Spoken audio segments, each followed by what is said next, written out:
poin ke-7 terkait dengan etika relasi antara orang tua dan anak.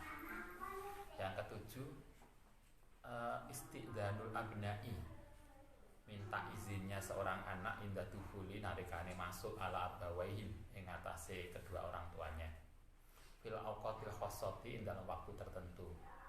Kalau kita semua jadi anak, kalau anak kita ingin ketemu orang tua atau ingin matur ke orang tua pada waktu-waktu tertentu, maka harus izin, harus kira-kira dulu lah. Kalau saya perlu sebentar, jadi gak langsung nyelonong. Kadang kan ada tuh anak itu langsung ngerwocos ngomong ning wong tuane, tapi wong tuane gak paham maksudnya apa tuh. Bilang dulu, pengantar dulu.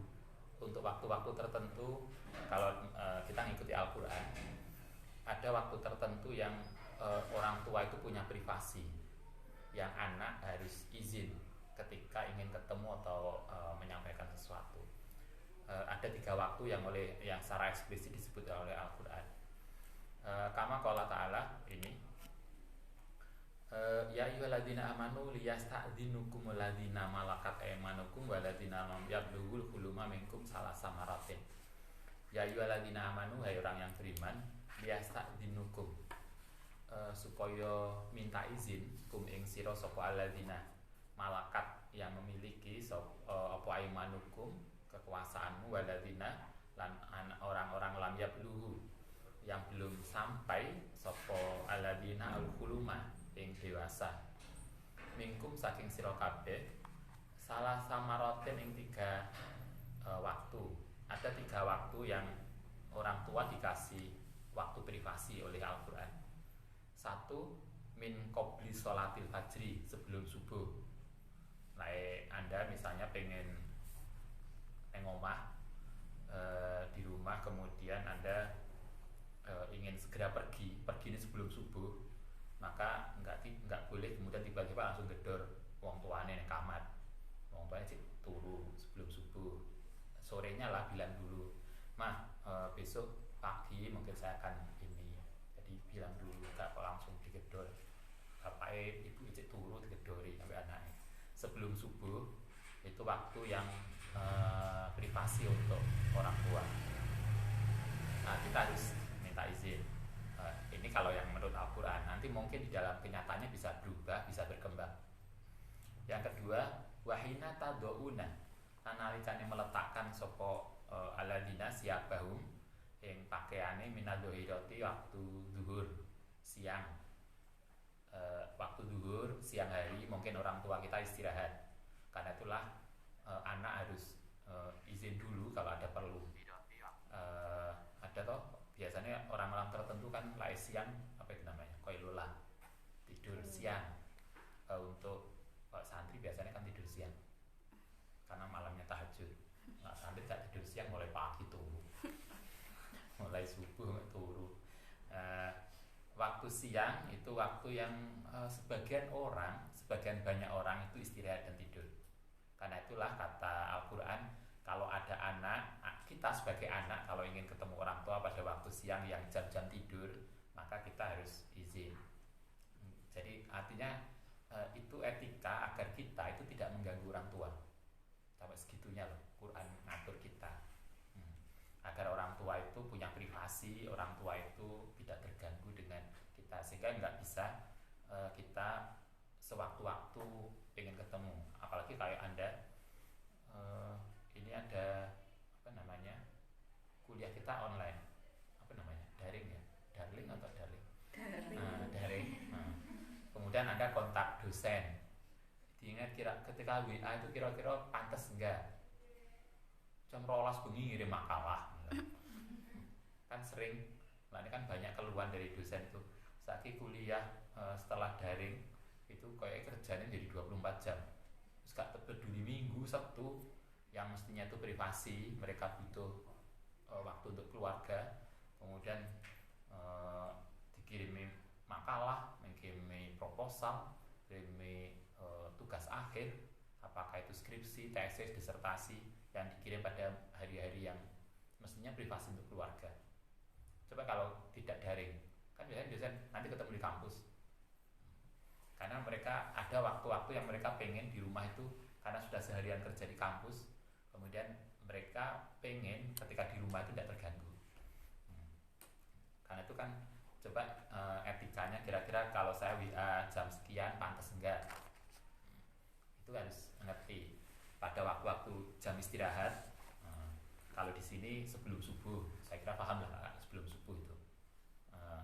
Tapi yang waktu zuhur, waktu istirahat, kita juga harus paham itu.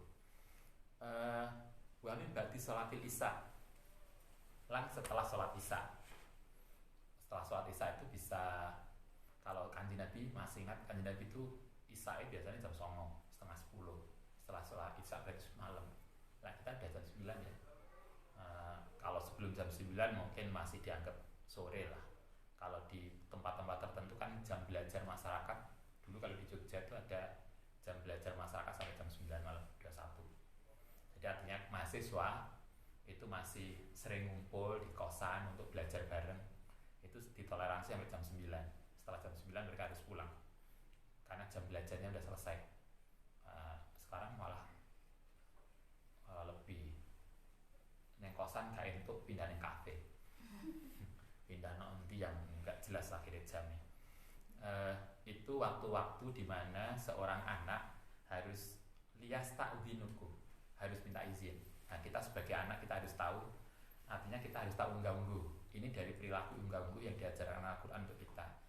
Pada waktu-waktu tertentu seorang anak etikanya harus minta izin pada orang tua atau sehingga tidak mengganggu beliau. Satu adalah sebelum subuh, yang kedua setelah isya, berarti setelah isya sampai subuh diharapkan kita tahu diri lah, orang tua kita istirahat, mungkin kita nggak akan ganggu mereka. Kemudian kalau siang itu adalah jam istirahat siang, zuhur. Konteksnya bisa sangat berubah sesuai dengan konteks kita, tapi prinsipnya adalah agar kita sebagai anak itu tidak mengganggu privasi dan sesuatu yang mungkin orang tua punya kesibukan tertentu atau butuh istirahat. Itu yang kita harus tahu. Sebagai anak ada tiga waktu yang oleh Al-Quran secara eksplisit disampaikan agar anak tahu diri tentang waktu-waktu tertentu di mana anak kita harus, sebagai anak kita harus tahu soal itu. Salah satu auratin, ini tadi itu salah satu auratin 3 hal lakum maring siro. Itulah maksudnya itu kehidupan 3 privasi untuk orang tua, sehingga tidak hanya pembantu, bahkan anak pun harus izin pada orang tua pada waktu-waktu seperti itu. Mulanya namu barang kan harus ngerti toh, kira-kira aku namu habis isak wis bengi kepengen gak? Mau namu sebelum subuh, ya walaupun seakrab-akrabe sebelum subuh itu ya gak pantas. Ini saya tuh koncoplek, ya tetap aja kita harus tahu etika. Atau jam-jam istirahat siang, sebagian besar orang siang hari mungkin sekitar jam 12 sampai jam 1 biasanya mereka istirahat tidur. Karena tuh kalau kita mau namu kita harus mikir kira-kira beliau lagi istirahat enggak. Kecuali kalau beliau mereka enggak istirahat dan menerima tamu ya oke lah. Tapi kalau ini kita harus tahu diri. Kalau kita namu ke orang-orang sepuh, kira-kira beliau istirahat enggak. Jangan sampai kemudian kita itu mengganggu istirahat beliau. Karena kan sangat mungkin beliau memang seharian capek, malamnya tahajudan, sehingga siang beliau baru tidur. Kalau kemudian kita datang untuk silaturahmi kan, kemudian beliau tidak punya waktu istirahat untuk persiapan malamnya. Itu yang kita harus paham. Fafi hadil awqati lan iku ing dalam waktu-waktu ini adatan ing dalam kebiasaane mayakunu ana sapa albawani fi halati khossatin ing dalam keadaan yang khusus. Pada 3 waktu ini biasanya orang tua itu pada suasana yang sangat spesial, perlu istirahat. Awadoin khossatin atau ing dalam tempat yang tertentu. Jam-jam itu kan jam tidur yang mungkin pakaian juga toh, karena beliau istirahat pakaiannya mungkin tidak kayak ketika tampil show, sehingga mungkin sederhana.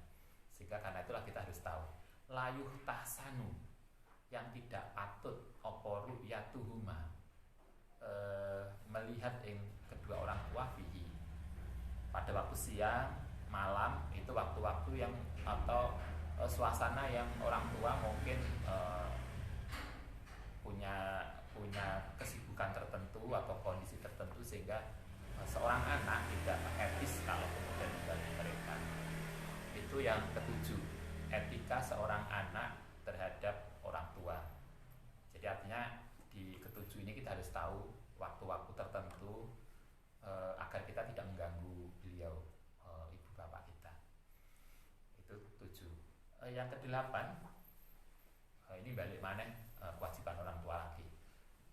Kewajiban anak satu aja, yang ketujuh. Yang kedelapan, al-qiyamu, memenuhi biisyaatil mahabbati, kelawan rasa cinta, wal ulfati lan kasih sayang, bainal ikhwani, ing dalam antara saudara, fil manzili, ing dalam rumah. Yang kedelapan, kalau Anda jadi orang tua nanti, jadi ibu, maka seorang orang tua, seorang ibu harus bersikap adil terhadap anak-anaknya. Kalau anaknya lebih dari satu, maka kewajiban orang tua adalah memberikan rasa kasih sayang dan perhatian yang tidak berbeda antara anak yang satu dengan yang lain. Gak kok karena yang satunya pinter banget, satunya gak pinter banget, kemudian dibedakan. Nah, itu gak benar. Seorang tua harus bersikap adil untuk itu. Wal adli, lan sikap adil bainahum ing dalam antarane anak, fil adfi, ing dalam rasa kasih sayang, wa taswiyati, lan perhatian yang sama. Kasih sayang orang tua terhadap anak harus sama,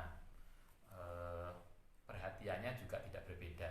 Hatta layakou, sehingga tidak memunculkan fi qalbin wahidin, ing dalam hati salah satunya, minhum saking mereka, apa budun au hikdun, rasa dengki, budun rasa marah, atau hikdun atau dengki, sehingga jangan sampai kemudian anaknya itu kemudian saling iri, au hirotun utawa cemburu, min ahihi saking saudaranya. Kama hasola, kaya oleh terjadi baina ikhwati Yusuf antarane anak-anak Yusuf, saudara-saudara Yusuf. Kasus ning Al-Quran toh, kalau kita melihat Al-Quran kan anak saudara Yusuf itu berapa saudaranya? Yusuf berapa? Yusuf itu saudaranya 12 plus itu 12 plus Benyamin 13. Iya kan? Kemudian orang tua kan ada 15 toh. Yang dalam mimpi itu 15 melihat bulan dan matahari dan 12 saudaranya. Berarti 11 plus 13 bersaudara. Saudara Benyamin sama saudaranya yang lainnya 11, berarti 12 plus Yusuf 13 sama 5, sama 2 bapak dan ibunya. Yang itu dari ibu yang berbeda. Yang 11 ibu yang satunya, Benyamin sama Yusuf itu satu ibu. Kemudian merasa saudara-saudaranya itu merasa perhatian orang tuanya itu berbeda, sehingga kemudian melahirkan dendam kepada Yusuf loh. Wah, lamanya dipakai ini ya kemarin biar ini Yusuf itu dihilangkan dari keluarga itu, sehingga perhatian orang tua kita bisa tercurah pada kita. Orang tua, kalau di sini kalau Anda jadi orang tua, seberapapun banyaknya anak Anda, terserah anak yang mau piro 15 gak apa-apa. Ya kan sing akeh kan makin banyak anak banyak rezeki. Sehingga lah anak yang akeh kan rezeki akeh. Maka berapapun anak kita, prinsipnya adalah orang tua harus bersikap adil kepada anak, sehingga tidak muncul dendam antar anak karena merasa dianaktirikan. Walidzalika, lan karena itu kolang dikosopo kanjeng Nabi sallallahu alaihi wasallam musirat, hal yang memberikan isyarat ilal adli, untuk bersikap adil bainahum, ing dalam anak, fil ati-ati, ing dalam pemberiannya adil. Adil itu tidak mesti sama loh ya. Adil itu kan sama. Sing bab mase mbake kuliah, ambek anaknya SD, kan gak bisa dipadakno uang sakune. Adil itu gak mesti harus sama rata, tapi sesuai dengan proporsinya. Yang kuliah kan itu akeh. Nah, sing SMP kan mungkin tidak sebanyak yang kuliah, apalagi yang SD kan butuh cuma permen, kan? Nggak mesti toh adik aski dipadakno tak safa kan nggak mungkin. Misalnya kan bukan berarti adil harus podo, ya enggak, tetapi sesuai dengan proporsinya. Kita di dalam pemberian harus adil wal wasiati lan ketika ngasih wasiat, ngasih sesuatu pesan, enggak yang satu dipesan dengan agak emosi, yang satunya dengan kasih sayang, itu enggak. Itaku wadiya sapa sira Allah yang Allah wa adilu lan bersikap adil sapa sira fi auladikum ing dalam anak-anakmu. Kata Kanjeng Nabi, bersikap adillah terhadap anak-anak kita.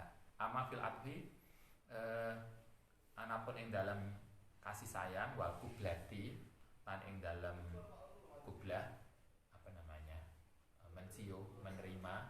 Jadi kan lah anak teko, anak itu yang kadang itu lah anak teko, misalnya mungkin anak sudah jauh-jauh, lah anak teko di anak no macam-macam. Nanti anak yang satu teko ya kayak penuh loh, anak itu yang gitu.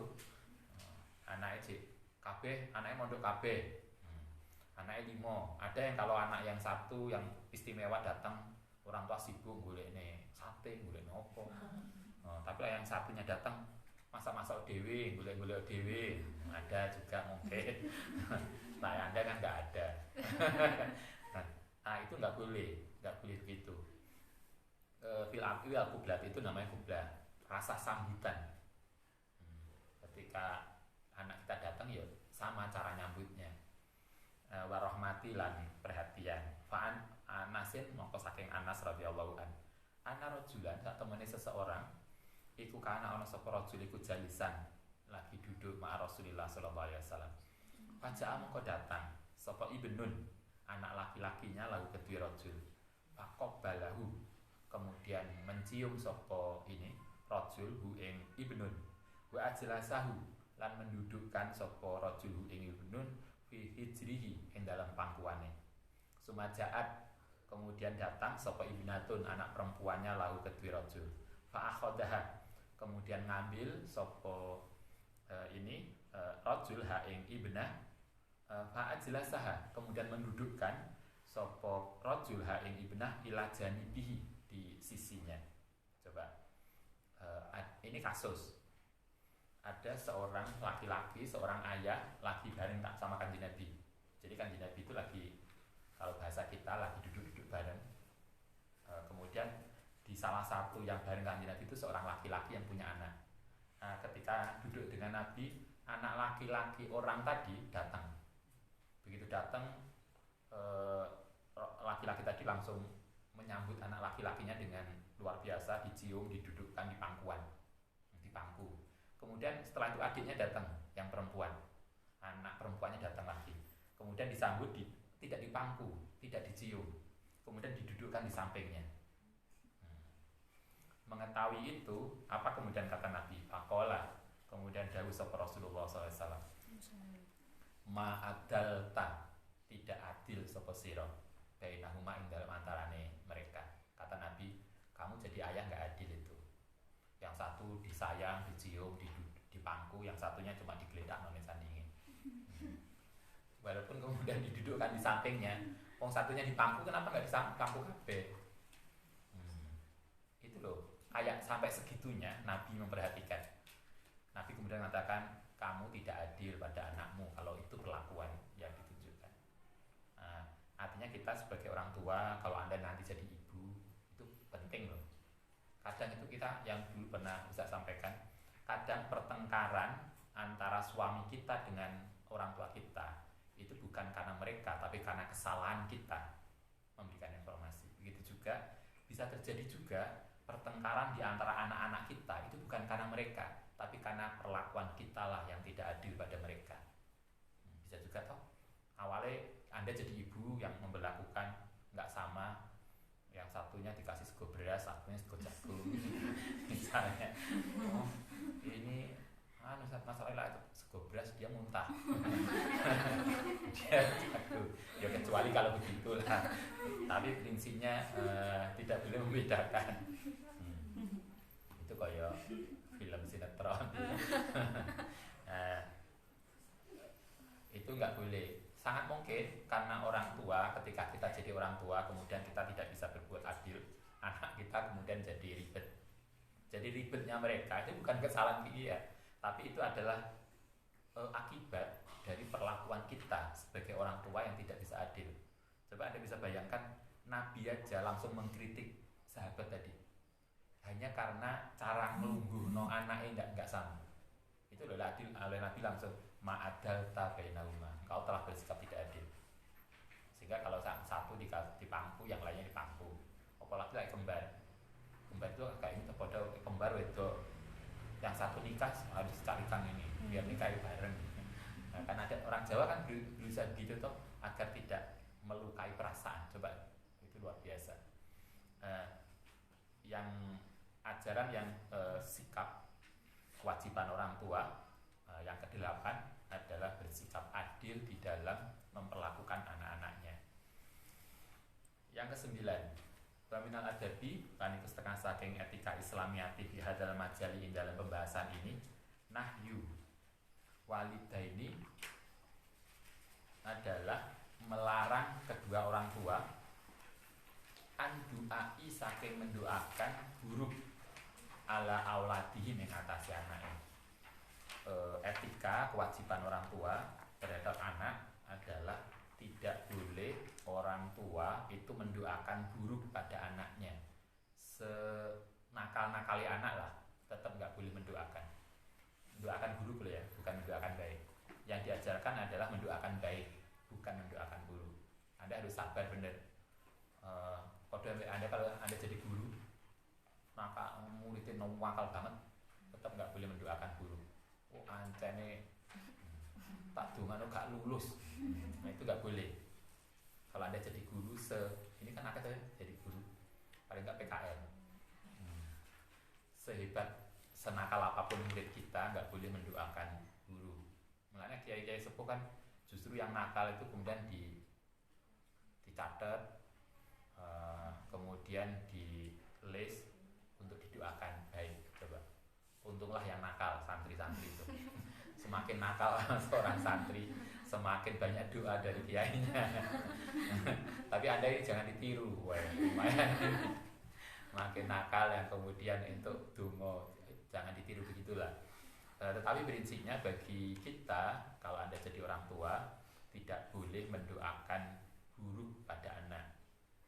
Kalau dalam bahasa psikologi apa namanya? Konsep diri. Ketika orang tua kita, tetangga kita, keluarga kita itu semua mengatakan si A itu jahat atau si A itu bodoh, maka dia akan mengonsepkan dirinya sebagai anak yang bodoh. Kalau wong kabeh harus ngaranya aku goblok, kan gitu. Akhirnya jadi goblok sungguhan. Karena mengonsep dirinya bodoh. Kalau dalam bahasa agama menjadi doa. Karena kabeh anu bodoh, akhirnya jadi bodoh sungguhan. Kau dibaik lagu, karena engkau telah menuduhku selingkuh, maka aku selingkuh sungguhan. Kata lagu itu. Siapa yang pernah nyanyi lagu itu? Kewajiban orang tua tidak boleh mendoakan buruk pada anaknya. Sehebat apapun anak itu nakal, harus didoakan baik. Wahada utai ini ku amrun qabihun. Mendoakan buruk itu perkara yang sangat jahat. Seorang ibu, orang tua yang mendoakan buruk pada orang anaknya itu perilaku jahat banget. Kita paham al-jannatu tahta aqdamil ummahat, bahwa kesuksesan anak itu ada di bawah kaki orang tua. Karena itulah nasib anak, masa depan anak kita itu tergantung kita. Karena itu jangan pernah mendoakan buruk pada anak, karena akan celaka sungguhan. Wahwa iku muntasyirun. Tetapi ini doa buruk dari orang tua itu muntasyirun, tersebar kasiran al yauma bainana. Hari ini kata Said Alwi, tidak jarang terjadi orang tua itu justru mendoakan yang tidak baik pada anaknya. Wa aksaruma yakunu, wa aksaruma sebagian besar ku yakunu apa dalika perilaku tadi minal ummahati saking ibu yang gak sabar kemudian mendoakan yang tidak baik pada anaknya. Idza ghadibat nalikane emosi sapa al ummu seorang ibu ala waladiya yang ngatasi anaknya. Ketika ibu emosi pada anaknya, sobat mongko kemudian mencurai sapa ibu alih ngatasi anak laknataha ing laknate ibu wa nakimaha lan kutukannya ibu wa jaat lan mendoakan sapa ibu alih ngatasi anak bil waili dengan celaka wal halaki lan kerusakan wa suburi, maksudnya kerusakan. Wahda utai ini doa yang tidak baik, doa buruk pada anak itu amalun perilaku layaliku yang tidak patut di Islami dalam Islam. Karena itu kayaknya Anda, kita, terutama calon ibu harus melatih sabar. Mungkin cara melatih sabar apa ya? Mungkin anak koncone digugai gak tangi-tangi. Alhamdulillah mbak, sampean kok angel to digugai, muga-muga husnul khotimah.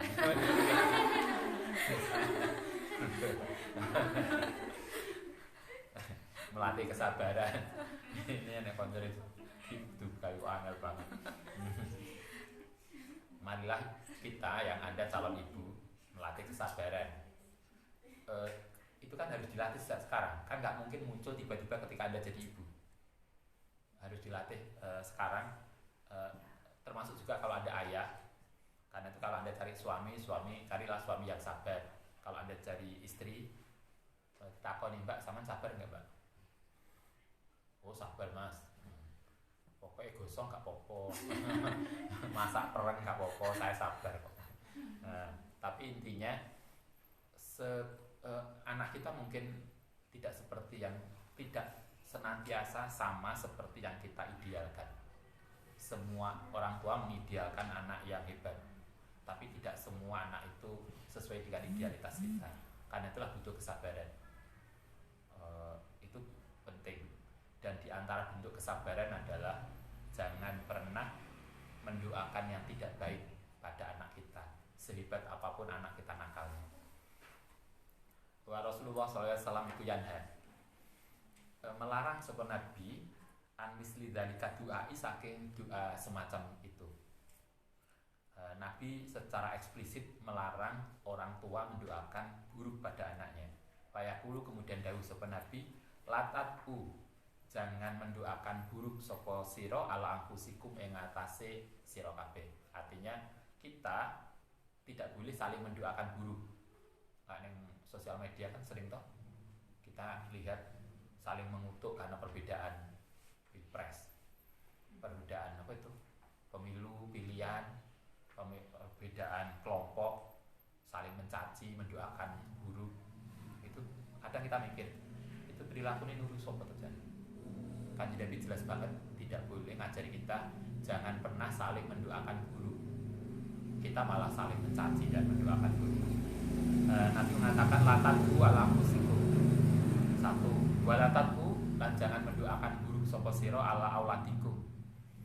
Yang ngatasi anak-anakmu, jangan pernah mendoakan buruk pada anakmu. Ketiga, walatatu lan jangan mendoakan buruk ala khodamikum yang ngatasi pembantumu. Mungkin pembantu, kalau Anda nanti kaya punya pembantunya buler setengah mati. Dikongkon buler, dikongkon blonjo itu mulai isuk berangkat sore gak mulai-mulai. Mbono di blonjone. Mungkin gitu lah. Sehingga ada jengkel banget, sak jengkel-jengkelnya kita. Nabi mengharapkan, mengajari kita jangan mendoakan buruk pada pembantu kita. Toh mereka pembantu kita toh. Hari.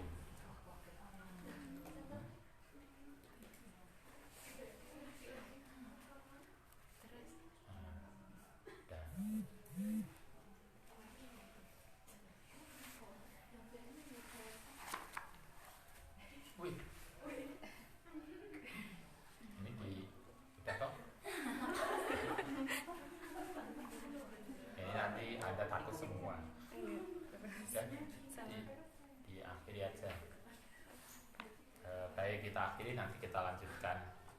Oh, kita lanjutkan sendiri aja ya sampai akhir. Nah, ketok toh? Bismillahirrahmanirrahim. Wala tatu ala khodamikum wala tatu ala amwalikum. Begitu juga tidak boleh mendoakan buruk kepada hartamu. Ini bisa diganti ini, diganti tapi ra ketok ya? Bisa kelihatan. Oh ya? Kelihatan. Wah, luar biasa. Perjuangannya. Udah? Baik. Kita lanjutkan dengan gelap-gelapan. Ini listriknya lagi mati. Satu, nggak boleh mendoakan, saling mendoakan dulu pada sesama kolega, sesama kita, anak, pembantu dan harta. Mendoakan buruk pada harta juga nggak boleh. Mendoakan, mas, mas, mati listriknya.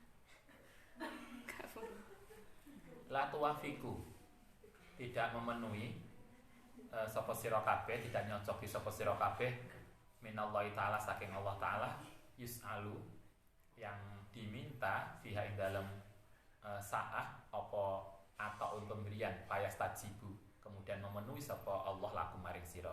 Kata kanjeng Nabi, jangan pernah mendoakan buruk, karena sangat mungkin ketika Anda mendoakan itu waktu yang mustajabah, sehingga kemudian dipenuhi oleh Allah taala. Kalau mbah kita mengatakan ojo ndonga elek, engko lak enek malaikat lewat atau enek wali lewat, oh dilalah bener. Karena itu kita perlu berlatih, jangan mendoakan dulu. Enek kucing ngentekno wis kadung masak pindang disiapno dintekno kucing, ya alhamdulillah. Perlu melatih kesabaran. Opo ae lah. Nah, kadang kan Ustaz sering godani ibu kayak lagi ini dalane ditelaki doro, yo melatih kesabaran. Gitu kan. Oke.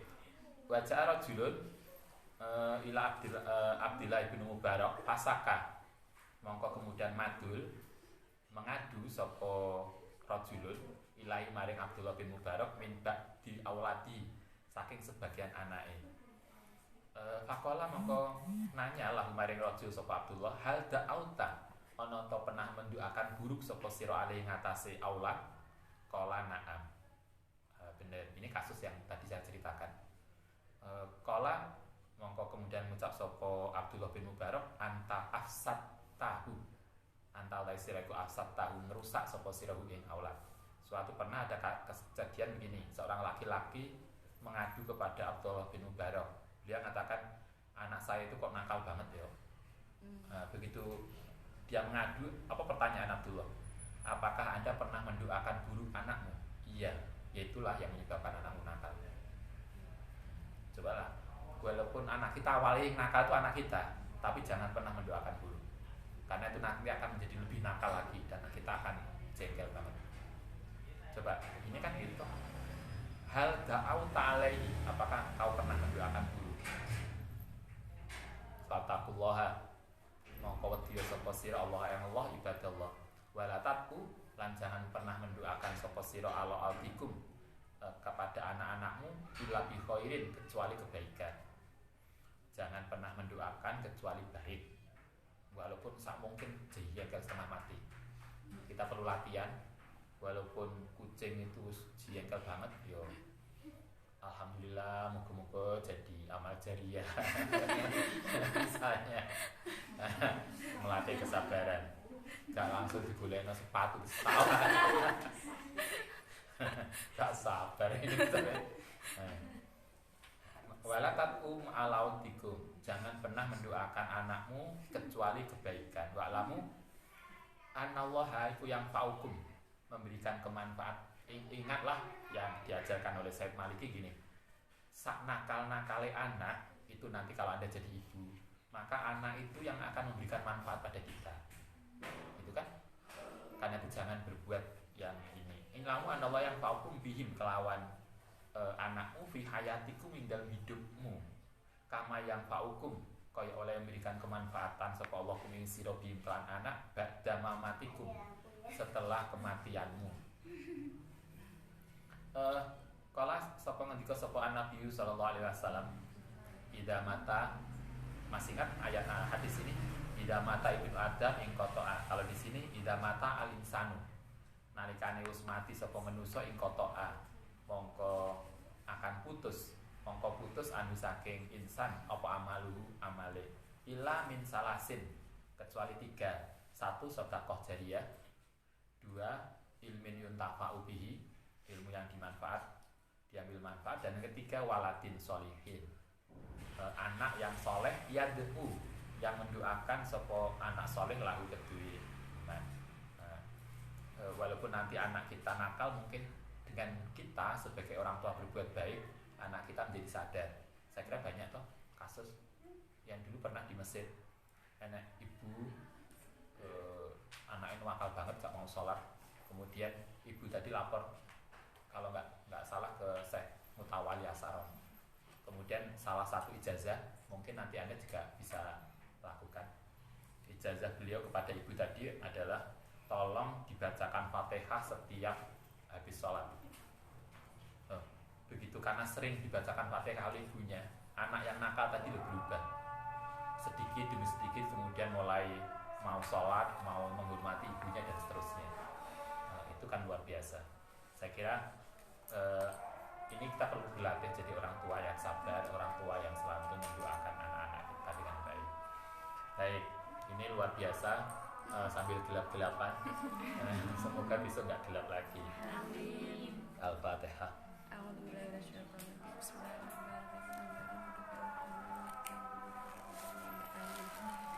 Rabbana fa'na bima 'allamtana, Rabbi 'allimna alladhi yanfa'una, Rabbi faqihna wa faqih ahlana wa qarabati lana fid dinina. Rabbana fa'na bima 'allamtana, Rabbi 'allimna alladhi yanfa'una, Rabbi faqihna wa faqih ahlana wa qarabati lana fid dinina. Subhanakallahumma wa bihamdika asyhadu an la ilaha illa anta astaghfiruka wa atubu ilaik.